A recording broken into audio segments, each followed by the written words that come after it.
지난 주일은 교회 창립 28주년 기념주일이었습니다. 교회가 자체적으로 30주년을 준비하고 있기 때문에 약식으로 보냈습니다. 그러나 우리는 지금까지 세민족을 이끌어 주셨고 또 앞으로도 우리의 발걸음을 인도하실 하나님께 늘 감사한 마음이 똑같습니다.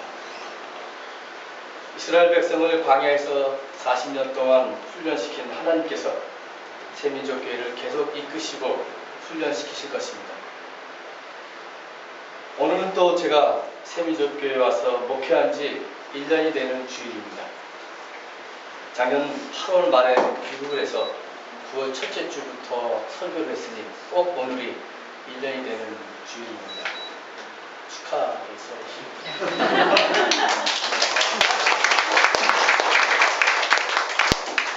받으려고 한 건 아니고요. 제가 점심시간 후에 커피를 쏘겠습니다. 정말 시간이 빨리 지나갔음을 느끼게 됩니다. 교회력으로 보면 전체 1년 사이클이 지났습니다. 부활절을 보냈고 추수감사절, 성탄절을 지냈습니다. 신년 예배를 여러분과 함께 드렸고 여름 수련회를 함께 보냈습니다. 신방도 했습니다. 이런 짧은 1년을 보내면서 저는 스스로 생각하기에도 참 부족함이 많은 사람이구나 이런 생각이 다시금 듭니다.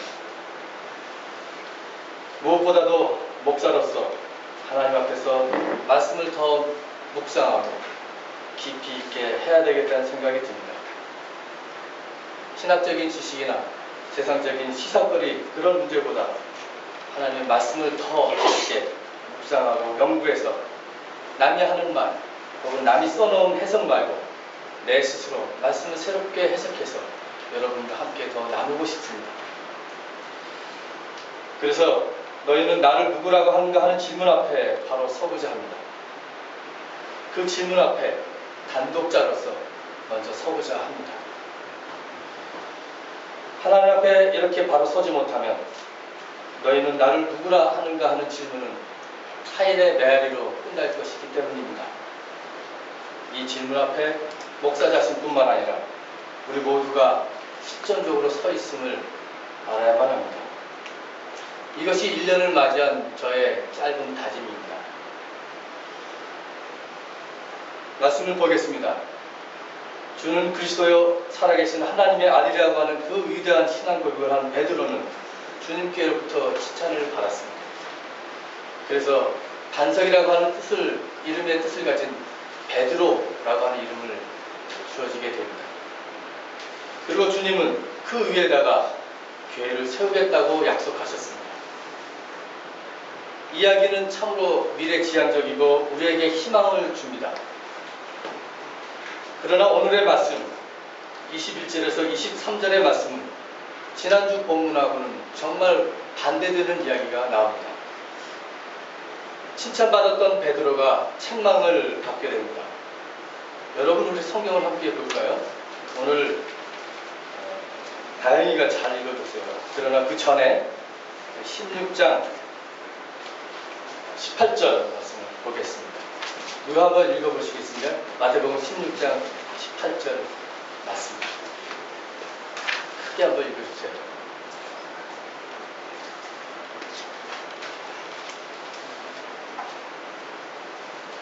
다영이가 읽었으니까 다영이 어머니가 한번 읽어보시겠어요? 마태복음 16장 18절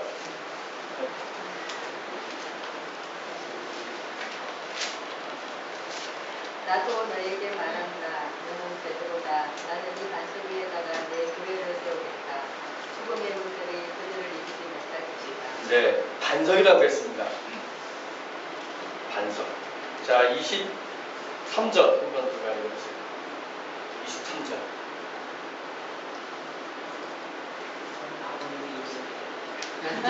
아버님이 읽어보세요.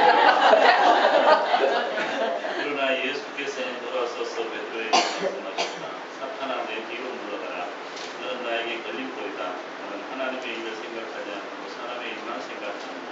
뭐라고 그랬습니까? 반석이 갑자기 걸림돌이 됐어요. 반석이 걸림돌이 됐어요. 반석이라고 칭찬을 받으며 천국의 열쇠를 받은 베드로가 갑자기 사탄이라고 말을 들었고 걸림돌이라고 하는 책망을 받았습니다. 왜 그럴까요? 그것은 베드로가 사람의 일과 하나님의 일을 구분하지 못한 것이기 때문이었습니다. 예수께서는 예루살렘의 악을 폭로하시기 위해서 예루살렘에 간다는 것을 제자들에게 말씀하셨습니다. 거기서 장로들과 대제사장들과 율법학자들에게 고난을 받고 죽게 될 것을 미리 말씀하셨습니다. 물론 사흘 후에 다시 사실 것을 말씀하셨고요. 동시에 말씀하셨지만 이러한 제자들에게 이렇게 말했는데 갑자기 수제자격인 베드로가 불쑥 이렇게 말합니다. 주님, 안 됩니다. 절대로 주님께 이런 일이 일어나서는 안 됩니다라고 말합니다. 어떻게 보면 이 모습은 참 인간적인 모습입니다. 스승이 죽으러 간다는데 기뻐할 제자가 어디 있겠습니까? 한 인간이 죽는다는데 좋아할 사람이 어디 있겠습니까? 여러분 한번 상상을 해보세요. 어떤 사람이 이 말을 듣고 아, 주님 맞습니다. 빨리 가서 죽으세요. 이런 말을 했다면 예수님조차도 마음이 참 서운했을 것 같아요. 그러나 십자가를 지고 하나님의 뜻에 순종하려고 하는 예수의 그 뜻, 하나님의 큰 가치가 하나님 나라의 가치, 그것을 베드로가 보지 못했던 것입니다. 온몸으로 악을 폭로하시고 인간을 깨우치려는 예수의 구원의 행동을 베드로가 이해하지 못했던 것입니다. 그래서 주님은 사탄아 물러가라, 너는 나에게 걸림돌이 된다라고 말씀하신 것입니다. 인간적인 동정과 안타까운 말도 하나님 나라의 큰 가치에 비춰볼 때 포기해야 할 것입니다. 바로 전에 그 분명한 위대한 신앙 고백을 한 베드로, 그래서 자신만만한 베드로가 이제는 하나님 나라의 큰 가치, 그 가치를 위해 순종하는 예수의 뜻을 이해하지 못한 모습으로 나오는 것입니다. 우리는 여기서 이 베드로의 모습을 보면서 인간의 양면성을 또한 우리가 볼 수 있습니다. 우리도 고백을 합니다. 하나님 믿습니다. 예수님 믿습니다. 분명한 신앙 고백을 합니다. 그래서 감사와 기쁨이 넘칩니다. 찬양을 합니다. 그러나 어떨 때는 시기와 미움과 질투에 빠지게 됩니다. 이름 모를 불안감에 쌓이기도 합니다. 하나님은 계신다고 믿지만 저 멀리 떨어지신 분으로 느껴질 때가 한두 번이 아닙니다.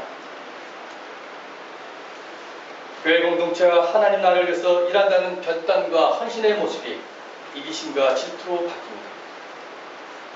반석과 걸림돌 사이에서 왔다리 갔다리 하는 시대추의 모습입니다. 그래서 베드로의 모습은 오늘 우리 자신의 모습이기도 한 것입니다. 예수께서는 다시 제자들에게 말씀하십니다. 누구든지 나를 따라오려거든 자기를 부인하고 자기 십자가를 지고 나를 따르라. 당시 자기를 부인하고 자기 십자가를 지고 나를 따르라 하는 것은 열심당의 구호였습니다. 예수 당시에 열심당이라고 하는 결사체가 있었습니다. 그 결사체는 폭력으로 로마 제국을 무찌르려고 하는 사람들이었습니다. 학자들에 의하면 예수님의 제자들 몇몇들도 이 열심당의 일원이었다고 합니다. 이 열심당들이 체포되면 그들은 정치범으로 처형을 받았습니다. 투옥되고 십자가의 죽음을 받은 것입니다. 그래서 그들이 너희들이 자기 십자가를 지고 나를 따르라 하는 것은 의미심장한 구호였습니다. 그 열심당의 구호를 예수께서 채용해서 하나님 나라를 위해서 내 자신을 부인하고 자기 십자가를 지고 나를 따르라 하는 그런 슬로건으로 바뀌었던 것입니다. 그렇기 때문에 자기 십자가를 지고 예수님을 따른다는 것은 하나님 나라 운동을 위한 참여하겠다는 결단이고 투신하겠다고 하는 결심입니다. 나의 전 존재를 걸고 참여하는 결단을 말합니다. 그 결단은 쟁기를 쥐고 쟁기를 잡고 뒤를 돌아보지 않는 결단이요. 소를 사야 되고 장가를 가야 된다고 하는 그 모든 인간사를 뒤로 하는 결단인 것입니다. 자기 십자가는 이렇게 자기의 전 존재를 말하고 있습니다. 근데 우리는 보통 이렇게 자기 십자가를 진다는 것을 오해할 때가 또 있습니다. 보수적인 신앙을 갖고 있는 사람들, 또 나이 많은 사람들이 또 이런 경향이 있는데 한국 사람들이 대부분 이런 경향이 있습니다. 그것은 자기 십자가를 진다는 것은 자기의 운명, 그 운명론을 받아들인다. 이것을 그렇게 생각합니다. 아이고 오늘 내가 이 처한 현실 상황 내 운명이지 내 십자가야. 또 자기 십자가를 이렇게 운명론으로 대체하게 됩니다. 내 저 시어머니 만난 거 내 운명이야. 내 저 며느리 저 만난 거 내 운명이야. 내 십자가지. 이렇게 생각합니다. 자기 십자가를 지는 것을 마치 자기 운명을 그 운명론을 받아들이는 것하고 동일시하게 합니다. 내 남편을 만난 것, 내 아내를 만난 것 운명이야. 내가 하나님께서 주신 내 팔자야. 이렇게 생각합니다. 심지어 자기 가족 중에 한 사람이 장애인으로 태어난 것에 대해서 내 운명이요 내 팔자라고 생각합니다. 이게 내 십자가지. 그런데 여러분 자기 십자가를 지는 것과 이렇게 운명론에 빠지는 것하고는 다릅니다. 자기 십자가를 지는 것, 자기 운명이 있다는 것 다른 것입니다. 운명론이 무엇입니까? 운명론은 인간의 의지와는 상관없이 모든 사건들이 필연적으로 일어난다는 것입니다. 그리고 이 모든 사건과 일, 그것이 이미 과거에 정해져 있다는 것입니다. 미래가 이미 결정되었다는 사실을 믿는 것입니다. 이걸 철학적으로 결정론이라고 합니다. 그렇기 때문에 운명론과 결정론은 같이 갑니다. 사람들은 이 결정된 미래를 미리 알려고 합니다. 그래서 이 남자가 나한테 어울리는지 저 여자가 나한테 맞는지 미리 점을 보고 알아보려고 합니다. 내가 올해 승진할 수 있는지 못하는지, 내가 이사를 가야 되는지 언제 가야 되는지 어느 날짜가 좋은지 역수를 통해 이미 정해진 그것을 미리 알아보려고 합니다. 그런데 기독교에서 말하고 하는 신앙, 자기 십자가를 진다는 것은 이런 운명론이나 기계론적 결정론을 받아들이는 것하고는 전혀 다릅니다. 왜냐하면 그것은 기독교 신앙이 아니기 때문입니다. 그것은 우상 숭배입니다. 시간과 역사의 주인이신 하나님을 부인하는 것이기 때문입니다. 하나님 자리에 이미 결정된 어떤 운명이 자리 잡고 있기 때문입니다. 그것은 결국 하나님 없는 무신성을 말하는 것이고 우상인 것입니다. 우리는 비록 알지 못하는 내일이 있습니다. 그래서 때로는 불안할 수밖에 없습니다. 그러나 한편으로는 그것은 하나님 안에서 열려진 미래입니다. 눈앞에 펼쳐진 열려진 미래의 그 시간뿐입니다. 이미 결정된 것은 우리에겐 아무것도 없습니다. 우리 앞에 결정된 것, 우리 앞에 어떤 운명은 아무것도 없습니다. 다만 열려진 미래가 하나님 안에서 펼쳐진 것입니다. 우리 앞에. 열심히 공부하고 최선을 다한 학생이 합격을 할 확률이 높은 것이죠. 공부 안 하고 논 학생은 불합격하는 것입니다. 평상시 체력 관리를 잘하고 건강 관리를 잘한 사람은 암에 걸릴 확률이 떨어진 것입니다. 암이 걸렸다는 것입니다. 타고난 운명이나 이미 결정된 것이 아닙니다. 부주의로 해서 운전해서 교통사고가 난 것이지 이미 교통사고가 날 것을 그날 그 시각에 그 장소에 이미 결정된 것은 아닙니다. 우리가 의식적으로 이것을 잘 알고 있지만 때로는 무의식적으로 우리가 얼마나 이런 운명론에 젖어 사는지 모릅니다. 근데 기독교인들이 이런 기계론적인 운명론에 빠지기 쉬운 것은 장로교의 예정론 때문입니다. 예정론이라고 하면 교리 때문입니다. 이 이 예정론이라는 교리는 16세기에 종교개혁자 칼빈이 만든 교리입니다. 이 교리는 잘 이해해야 합니다. 그것은 인류를 사랑하시고 구원하시는 하나님의 절대적 주권과 은총, 그것을 말하는 것입니다. 잘못 이해하면 어떤 사람은 태어날 때부터 지옥으로 갈 사람, 어떤 사람은 태어날 때부터 천국으로 갈 사람, 그래서 어떤 사람은 영원한 축복을 받고 어떤 사람은 영원한 형벌을 받는 것을 이미 태어날 때부터 정해져 있다고 잘못 생각하게 되는 것입니다. 그러니까 심지어는 이 지구가 멸망할 때 구원받을 사람은 숫자도 이미 정해져 있다고 그렇게 생각합니다. 예정되어 있다. 잘못된 예정론입니다. 예정이 되어 있다는 예정론은 하나님을 믿기만 하면 누구나 다 구원받는다고 그 사실이 예정된 것입니다.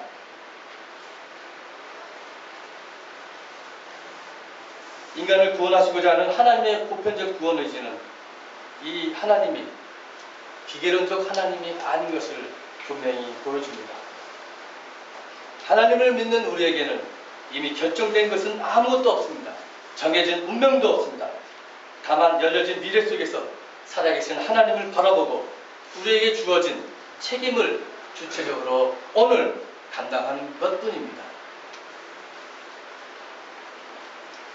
그 살아계신 하나님을 모세는 타지 않는 떨기나무 앞에서 만났습니다.